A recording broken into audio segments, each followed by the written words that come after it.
Thank you so much for staying with us on the program. Sani Umar, former media advisor to former Vice President Namadi Sambo, is also former Presidential Campaign Council spokesperson, is my guest on the program tonight as we focus on PDP crisis and opposition politics in Nigeria. Mr. Umar, thank you so much for staying with us on the program. Now, I'd like us to go back to the party's constitution and perhaps you help us with more clarity. So isn't there like a time frame to when an acting chairman should remain in office, thereby making it sacrosanct for a NEC meeting to hold? And who holds the highest organ of the party accountable when it does not adhere to his own guidelines? You see, an acting national chairman is supposed to last for the period that every NEC meeting should hold, where the NEC will decide whether he continues or he steps aside, which is that NEC meetings are supposed to be held every 3 months as enshrined in our constitution. So we need to have 4 NEC meetings in a year. Of course, there could be an emergency NEC meeting and an extraordinary NEC meeting. But in any case, there has to be NEC meeting. But because of the fear of removal, NEC meetings have failed to hold since April. In fact, since Damagun came on board, he could not hold NEC meeting. But I do not blame him entirely for that, because as at that time, he was afraid to be removed. And again, even if he was removed, you can't replace him because IU is in court, and he has already requested the court to say they should not replace him until the full determination of the matter in court. So there was a serious issue where the Damagun cannot give it.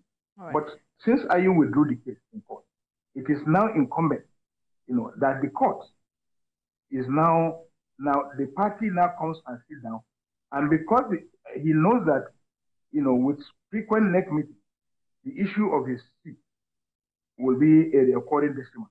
And so in doing that, he is always trying to dodge any NEC meeting. And then somebody goes to court to say the national chairman should not be removed.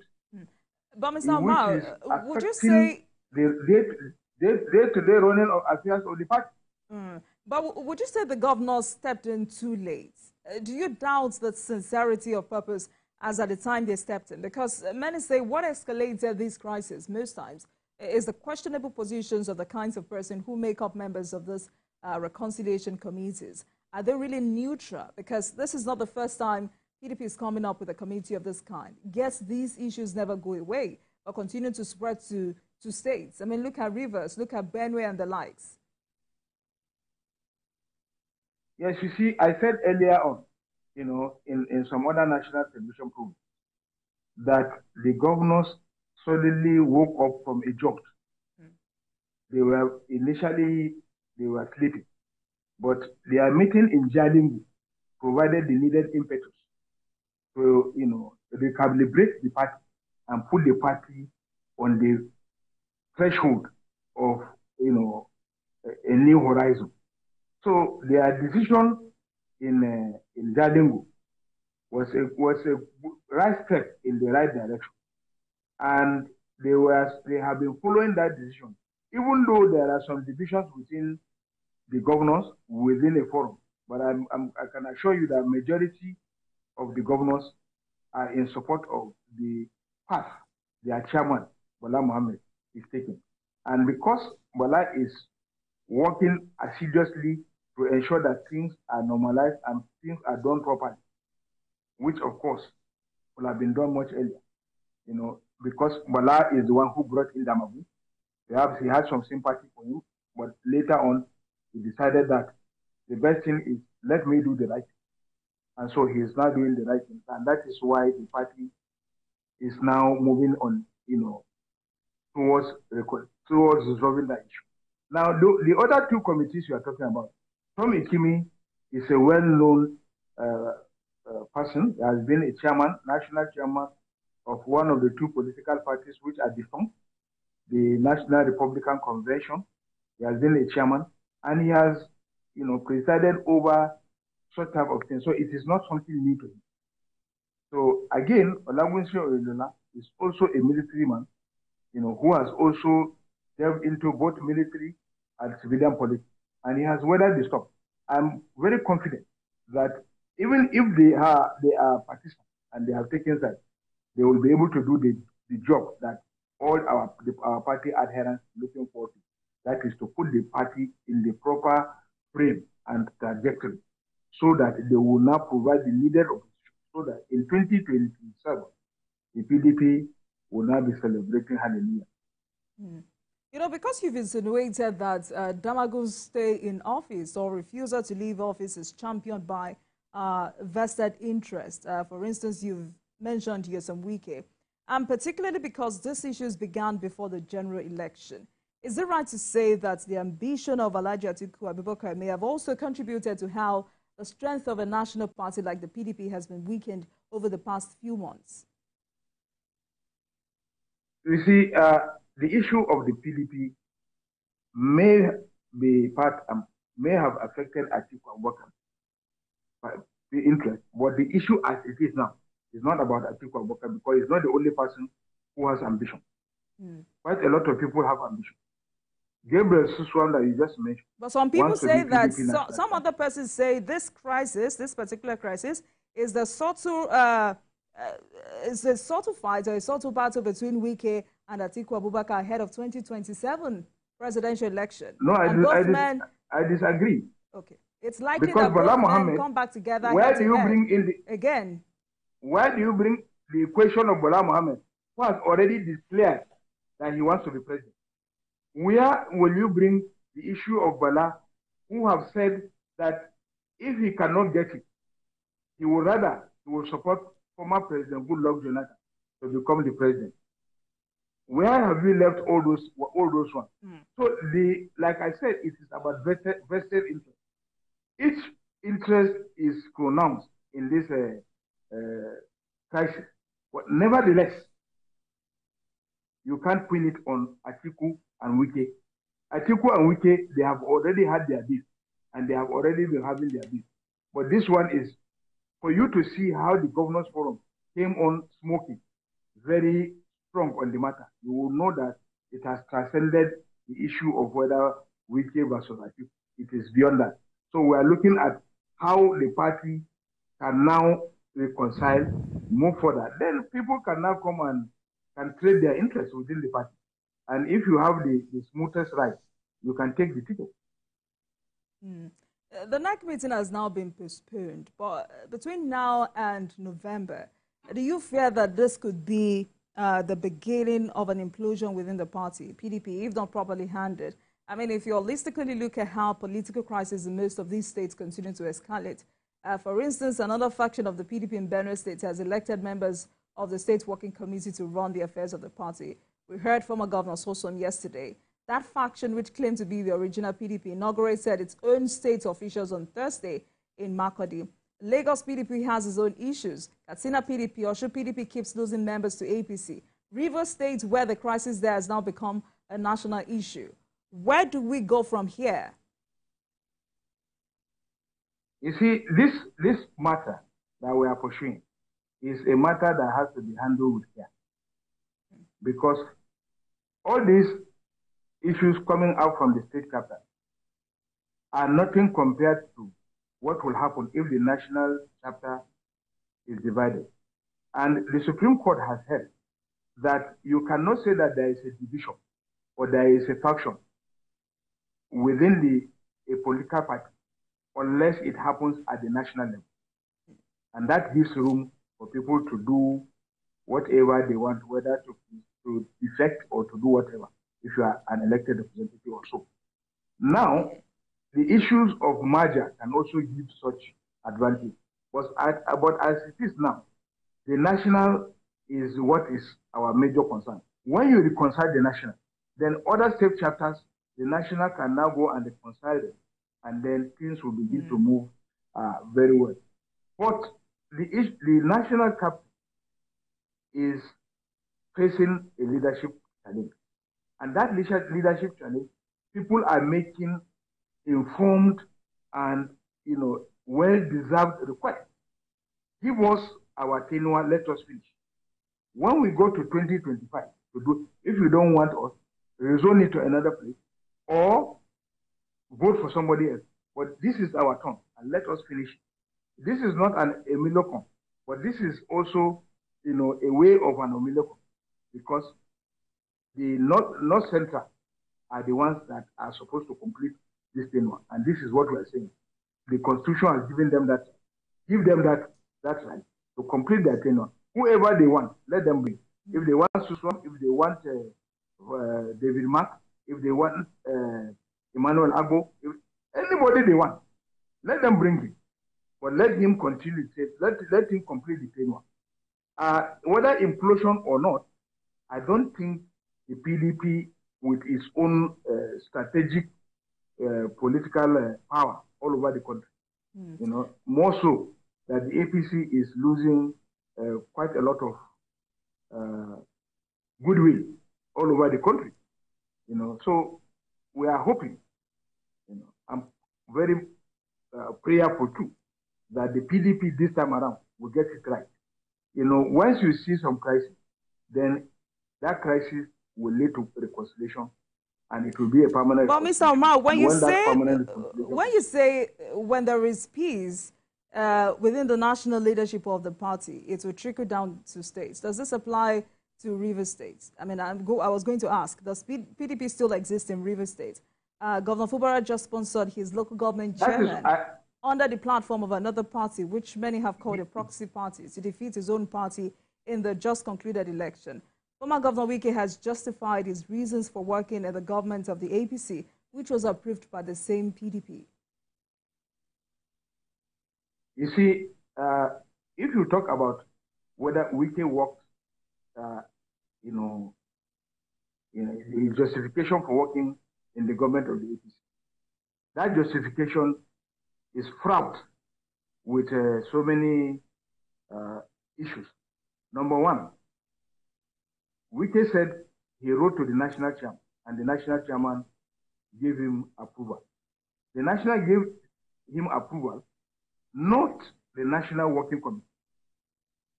The National Working Committee was not aware of that approval. NEC was not aware of that approval. So it was done in secret. And it was when Wike announced that our party loyalists knew that he even got an approval to serve in any in an APC government. Nevertheless, the APC has the right whatsoever to choose somebody from any opposition party and say, come and work in the interest of the country. Nobody is arguing whether Wike is entitled to or not entitled to work for Nigeria. But the argument is that Wike has already made some public statements that are very disturbing to the party. One of them is that he said he stands on the mandate of Jagaban. Number two, he said in 2027, he is going to support Ahmed Tinubu, Yasuaju. So if he says that, it means his quarrel, his struggle is to undermine the PDP, make it ineffective, so that in 2027, it makes it easy for Yasuaju to override the PDP and defeat the party. Well, Mr. Umar, when you say when Nyesom Wike was about to work for the government of the APC, NWC didn't know about it, NEC didn't know about it, but there was no public disapproval to that effect. So if both organs of the party didn't want this to happen, why was there no public disapproval to him working with the APC? We didn't, like I said, the party was not aware until a situation arose for Wike to now defend his participation in an APC government, which was long after he was given the minister. So even at the time the party knew, nothing was done. No, when the party knew, it was too late. He had already started. He had already, when you want to go and write to when he has been appointed, to say he should be withdrawn? It's impossible. Already, he's already there. So if the party regarded that as anti-party, why was Yesawike not suspended? No. It is not. It is not his accepting a position that amounts to anti-party. Okay. What amounts to anti-party is his public utterance that he has worked against the party, that he supported somebody, a candidate who is not the candidate of the party, to win an election. That is what is anti-party. Okay. So, Governor Fubara sponsoring APP, members of APP against his own party. What do you call that?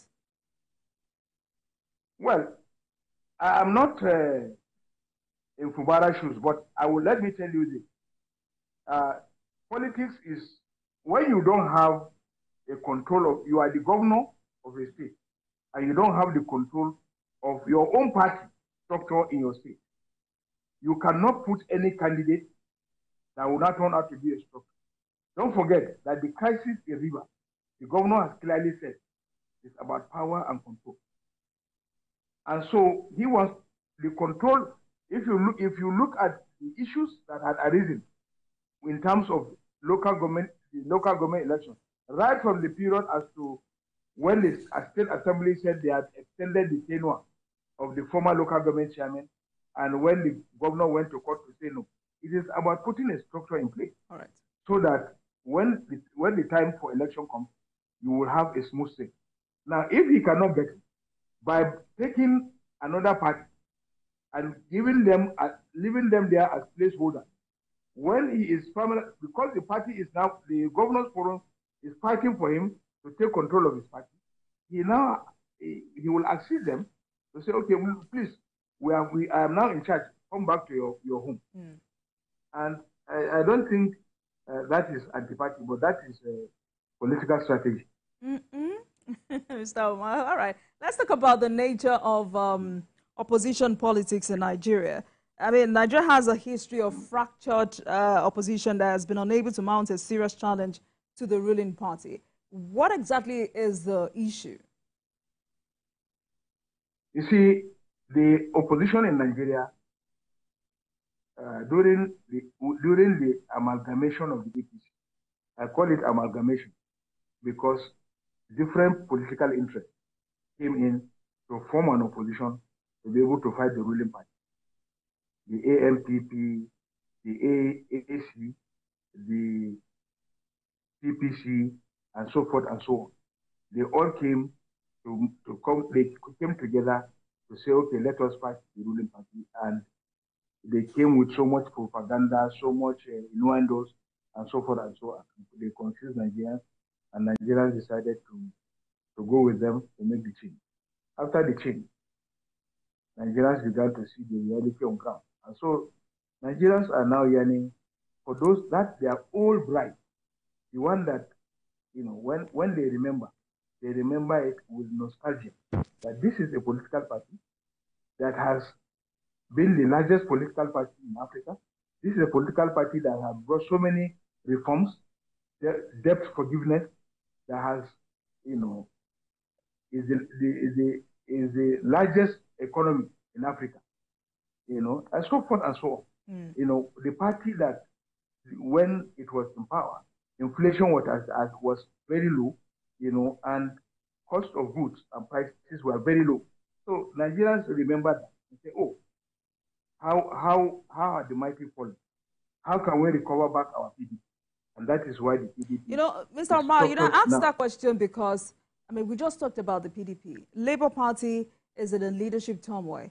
Look at NNPP. ABGA, a party that is still described as a regional party, is also on the brink of collapse. ADC is still trying to reconcile aggrieved members from the disputes arising from the 2023 general elections. Shehu Sani, who was like the face of the PRP, People's Redemption Party, has left the party. This is to tell you how gigantic the problem is. Do opposition parties have a future in Nigeria? Now, don't you think that to stand a chance at governing, political parties must first prove to voters that they can function as an effective opposition?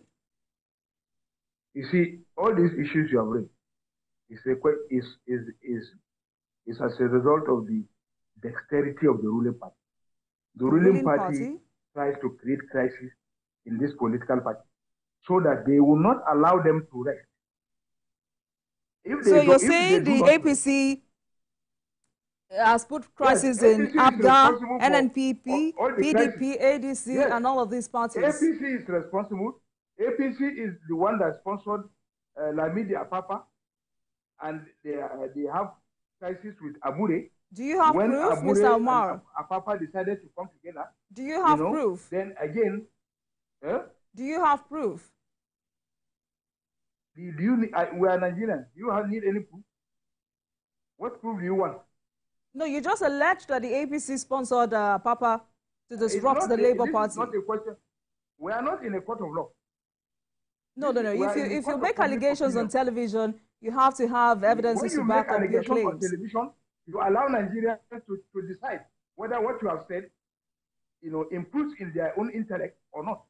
This is not a court of law. In court of law, you have to follow the rules of evidence. Even on Mr. Umar, for proper conversation, even on television, when you make allegations, you must have evidences to back up your claim. But you can continue without making unsubstantiated allegations. Because when you make allegations on national television, it is an informed opinion. It is not. It cannot be informed when you do not have. It is not a fait accompli. It is not a judgment. It is an informed opinion. It is an opinion. Mr. Umar, kindly hold on. It is an opinion that can mislead millions of Nigerians. So that's why I say that when you make allegations on television, you must come with proof. So you can go on with your conversation without making unsubstantiated allegations. So that was what I needed to point out to you, sir. I don't know to whom I will substantiate it. To you? Are you now the judge? Mr. Umar, please go on. What I needed to point out is you must not make unsubstantiated allegation, but you can go on with your final thoughts. Well, yes. Well, I'm not making an unsubstantiated allegation. What I'm telling you is the reality on ground. What is happening is that the ruling party is, trying to unsettle all other opposition so that they will have a stimulus 2027.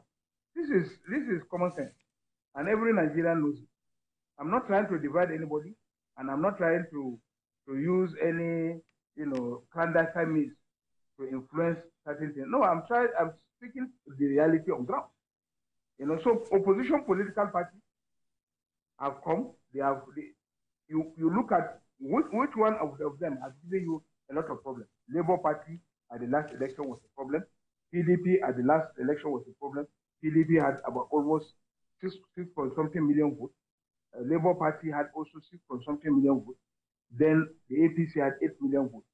Now, the closeness of the votes, suggests that in the event of the merger of these two, at the next election, it will be catastrophic for the ruling party. And so the only way is to create problems within the party so that in the subsequent election, the APC will have it easy. All right, thank you so much, Mr. Sani Umar. I mean, the basis of this conversation is for us all to know that as Nigeria forges ahead in its democratic journey, opposition parties must be strengthened. If there is going to be a change in Nigeria's political landscape, a genuine and lasting one, developing a robust opposition is not an option, but a necessity. Thank you so much for joining us. Former media advisor to former Vice President Namadi Sambu and former Presidential Campaign Council spokesperson. Thank you so much for joining us tonight on Politics Tonight. You're welcome. It's a pleasure. Thank